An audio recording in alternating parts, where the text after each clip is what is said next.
Hello, this is ShiDo. And this is Lucifera. Here again to talk about the secret book of John, the translation by Stevan Davies. As before, Lucifera will be reading the text and I will be reading the annotations. A crisis that became the world. It happened that the realm, aeon, wisdom, Sophia, of conceptual thought, epinoia, began to think for herself. This passage tells of a crisis in the psychic life of God that leads to the production of the world. The lowest of the divine mental capacities, the realm of wisdom, Sophia in Greek, decides to act independently of the rest of God's mind. Sophia, in an imitation of the self-conscious awareness that the one exhibits in the outset of the development of the divine mind, wishes to think of herself, to see an image of herself. In Gnostic mythology, that is the fall. It is not the fall of Adam, but the fall of God through God's wisdom. The fall is a false desire for independent objective self-knowledge, the desire to know yourself apart from the whole mind of God. When you are part of the whole mind of God, as God's wisdom is, then the impossible quest of objective self-knowledge is a quest for objective knowledge of God, but God is, and as you are, entirely subjective. She used the thinking, enthymesis, and the foreknowledge, prognosis, of the invisible spirit. She intended to reveal an image from herself, to do so without the consent of the spirit, who did not approve. The whole of unfolding universe of eons constituting the mind of God is a single complex entity. For one element of that whole entity to seek itself individually apart from the whole, the pleroma, is to seek something that is contrary to divine nature. Part of a harmonious mind cannot act independently of the whole mind without insanity ensuing. As an insanity does begin here. Although the secret book of John does not use this language, it appears to be the case that God has gone mad, or to put it less strongly, an aspect of the mind of God has malfunctioned. The rest of the book tells the consequence of this malfunction and of the efforts to repair the system. Divine madness receives psychotherapy. That is the history of this world. Without the thoughtful assistance of her masculine counterpart, who did not approve. Without the invisible spirit's consent, without the knowledge of her partner, she brought it into being. In the Hebrew Bible book of Proverbs, especially in chapters 1 and 8, God's wisdom is sometimes treated as an entity independent of God, which in this context is only a literary device, not a theological principle. But it appears to some people to be a theological principle, for wisdom speaks.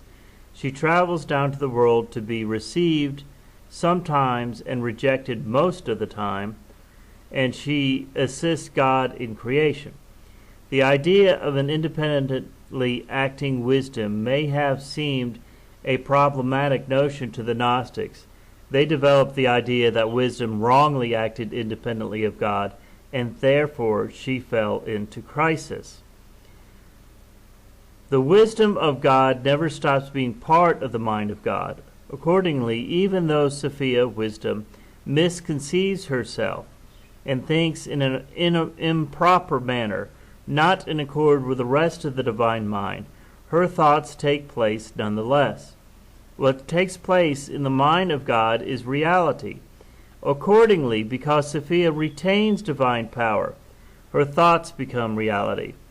The fact that a reality is sustained by the divine power means that if divine power is withdrawn, that reality will cease to exist. Sophia's power is what sustains our world.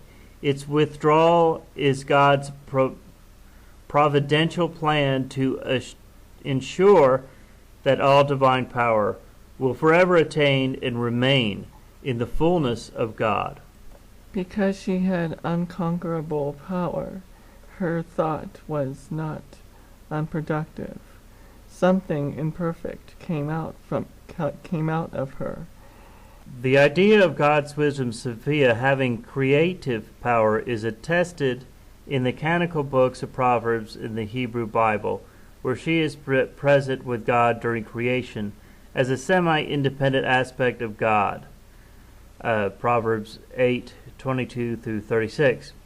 In Proverbs, her role is entirely positive, but the idea of God's wisdom being active in creation led eventually to the Gnostics' interpretation of wisdom's creative role as being a disastrous mistake. Different in appearance from her, because she had created it without her masculine counterpart. Although the secret book of John does not give us the details, it presupposes that each feminine named aspect of the divine mind has a corresponding masculine named aspect. Hence, we heard earlier of the set of 5 eons being really a set of 10 androgynous eons. Sophia's masculine name counterpart is mentioned here, but we are never told his name. The thought of the wisdom of God in isolation from her counterpart produces a monstrous virgin birth. She gave rise to a misshapen being unlike herself. Instead of the self-awareness that she had tried to attain, an awareness that is impossible for the aspect of the divine mind, Sophia conceives of something that is incoherent. In physical terms, it is misshapen.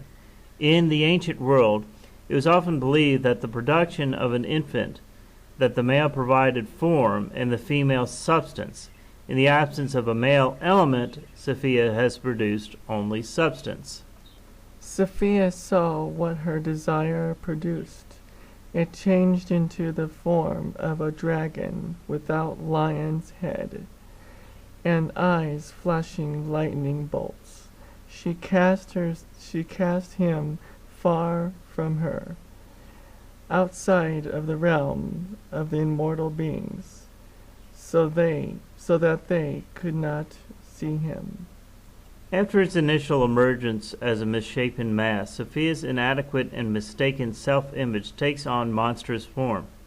As it cannot persist in the realm of the divine mind, where Sophia properly belongs, she casts out of the realm. In so doing, she begins a process that brings our world into being. If hell is defined as being, quote, without God, then Sophia has just created hell and thrown her product into it. Bracket. She had created him in ignorance. End of bracket. Sophia surrounded him with a brilliant cloud, put a throne in the center part of the cloud. Material existence is beginning here. Instead of hearing only about the powers emerging and praising and glorifying, now we have a creature with a physical appearance and a throne amidst clouds. Sophia's intention for him is to be alone, drifting, and hidden, but he has taken power from her. He is a mental mistake by God's wisdom, and so he himself has something of the creative power that is inherent in God's mind. So that no one would see it. Bracket. Except for the Holy Spirit called the Mother of the Living, end of bracket. She named him Yaldabaoth. Like the name Barbelo, the name Yaldabaoth has the subject of the most scholarly speculation. Some have suggested that it comes from a phrase in Hebrew or Aramaic such as, quote, son of chaos, unquote, or, quote, begetter of heavens, unquote, or God of desires, quote unquote. But there is no agreement on the subject, and most of the suggestions don't fit well with Yaldabaoth's role in this myth. As with the name Barbelo, it's probably best to take Yaldabaoth as simply a name, not associated with a specific meaning. Yaldabaoth is the chief ruler. He is called ruler, which is archon in Greek.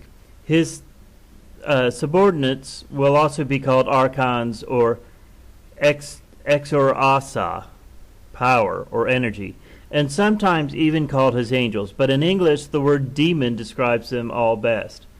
They may be imagined to rule subordinate spaces in the created realm, spaces inadequately and incompetently modeled on the realms above. In the Timaeus, Plato wrote about a god craftsman called the Demiurge, who constructed the created world based on forms he observed in the higher realms. Plato's Demiurge does a good job, although hampered by the imperfections of matter, and is a positively valued being. Yaldabaoth is deliberate perversion of the Demiurge idea, a bad craftsman, basing his world on misunderstood, dimly seen through models in the higher realm. In a sense, the Gnostics seem to have thought that Plato misunderstood Platonism, valuing a demiurge who should not be admired or valued. Similarly, we see the Gnostics, though thought that Moses had misunderstood the foundational Genesis myth of Judaism. He took great power, dynamis, from his mother. He assumed command. He took great power, dynamis, from his mother, left her and moved away from his birthplace. He assumed command, created realms from himself. Since Yaldabaoth has something of a creative power of God's wisdom, which itself stems from an invisible spirit, Yaldabaoth can imagine things into being. His thoughts become realities just as Sophia did. Human thought, too, will become realities. Either negative passions or divine spiritual intuitions will dominate, depending on the person who is thinking.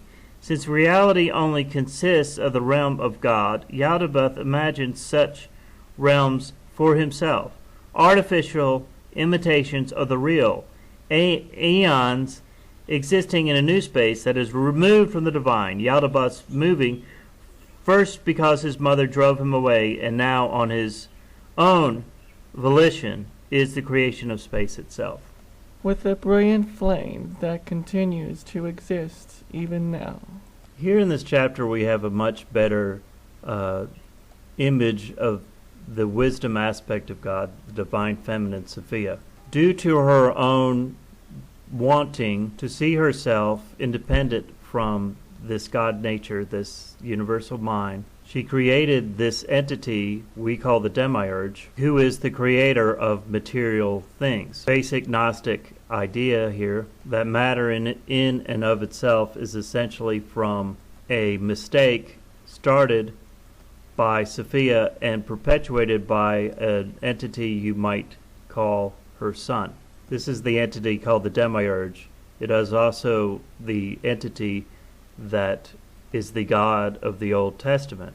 Good idea is to look at these things within the framework of our own minds. Note that we have this nature within us, both the good, the sort of Satan nature, the good, the sort of God-like nature, the spiritual nature from the divine, and the wisdom from the Sophia within, and the evil aspect of ourselves, which is our own ego, which separates us from others, which is that Satan, Yaldabaoth, or the Demiurge. It's within all of us.